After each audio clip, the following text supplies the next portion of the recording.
新闻一开始，先来关心到美国总统大选的消息。伫咧台湾时间今日下晡下暗开始呢，要来正式投票咯。这 Trump 伫咧投票日的前一天，走3个摇摆州举行4场的集会，其中2场是办伫咧宾州。伊也甲这选民挂保证，讲这中国若含这墨西哥呢，唔阻止芬太尼毒品走私去到美国，伊会对这2个国家的产品扣较重的关税，要扣25%。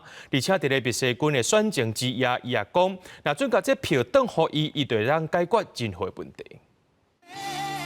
投票进前，川普掠到最后的造势机会，连遭4场大型的集会，其中伫北卡宾州的单位内容相同，除了谴责南部边境移民的问题，也替毒害美国人已经真久的芬太尼做文章。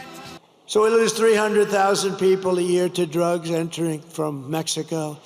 And if they don't stop this poison from flooding into our country, and they can stop it by not accepting it from China, and I'm doing the same thing with China, we're going to tariff the hell out of them.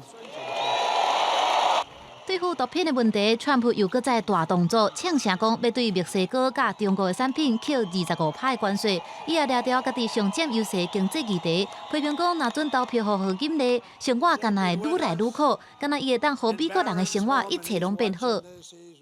A vote for Trump means your groceries will be cheaper, your paychecks will be higher, your streets will be safer and cleaner, your communities will be richer, and your future will be brighter than ever before.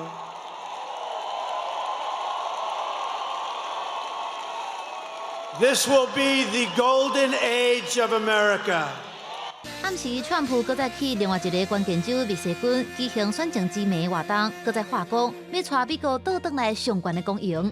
With your vote tomorrow, we can fix every single problem our country faces and lead America and lead the world to new heights of glory.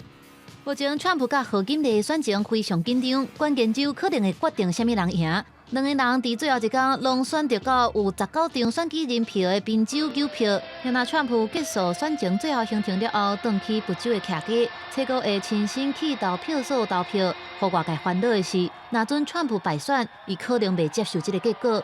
4年前的暴动，恐惊会搁再重演。公司新闻张慧敏编译。